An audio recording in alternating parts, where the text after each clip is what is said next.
If we can go back to the question around the data strategy, tactical tips for people. If you're a mid-sized company, what does that plan look like? Is that like a 4-week process? Is that an 8-week process? How would you outline that for someone that wants to try to do that in the next quarter or so? See, you got me all fired up, Manny. I didn't even answer the question. So I would say step one, take inventory of what it is that you have in your IT and OT infrastructure. Know who makes your PLCs, know who makes your historians, who's your vendor for your historian. If you have a historian, get a fundamental understanding for how do you capture process and production data today? Where does it live? What's the retention policy, or how long do you store that data for? For example, you may not have data storage at all. You might just have an HMI that logs fault codes for a rolling 24 hours, and that's it, right? That's very common, by the way. Becomes a real issue because that means it's impossible for you to detect patterns that are happening on that machine, right? So start taking inventory. What do we have in the floor? Where are we sending data to? How are we collecting it? How are we using it today? Are we deriving reports from that data? Are we doing everything in Excel, right? Maybe OEE is calculated in Excel. Maybe you don't calculate OEE. I don't know. Start taking inventory of where all of that data lives and how you're capturing it today and what the landscape looks like. Then you don't have to be worried about taking it upon yourself to figure out how to connect all of those disparate things. That's why there are vendors in this space, right?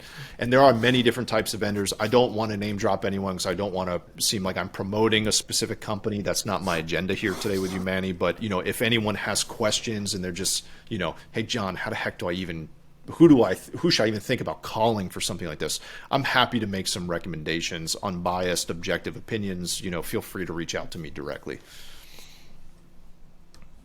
Okay, so step one is getting inventory of all your key data assets and just keeping track of them, knowing where they are. And then step two is going to be thinking about how you're going to be integrating all of those different data sources. Start thinking about, just to piggyback on that. Sorry to cut you off, but I don't want to lose the train of thought either.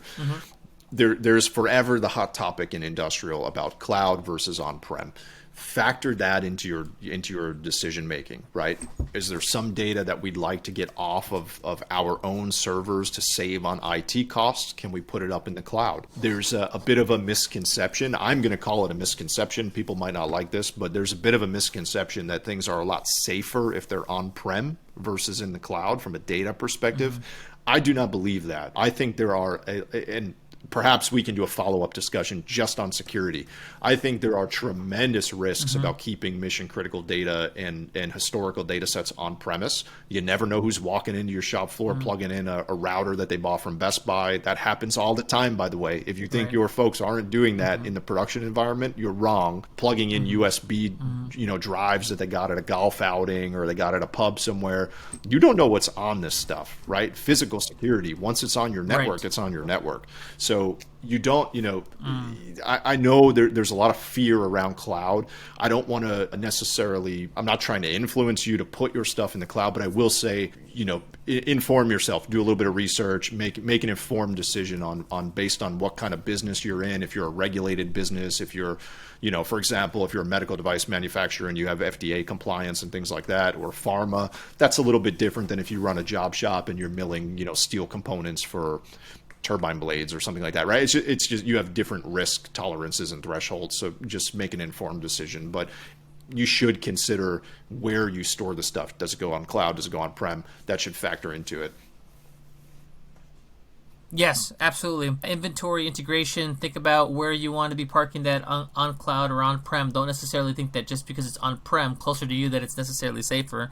And then the other angle to dovetail to what we were talking about earlier is consider your roadmap as well. How is the data being used today, but also what are you planning to do with it in the next 3 months, 6 months, 1 year, 2 years? Like, how is the industry shifting? Are you shifting to, do you think that your machines are going to be connected? Because I had a couple clients that went from non-connected devices to connected, and that's a whole other set of tooling that you need to make that happen, to make that viable. So is that on your roadmap? Are you going to do that? Are you going to provide data as a service? Things like that. Now, I would say consider that as you're mapping out this data strategy as well. The use cases will factor in. But to my earlier point, I don't think you need to know all of the use cases or even have a prioritized one before you start thinking about strategically, single source of my industrial data. And, if we want to call it like an industrial data lake or an industrial data fabric, that kind of mindset. But I do agree with you, there will be some nuances and some adjustments on what that architecture looks like,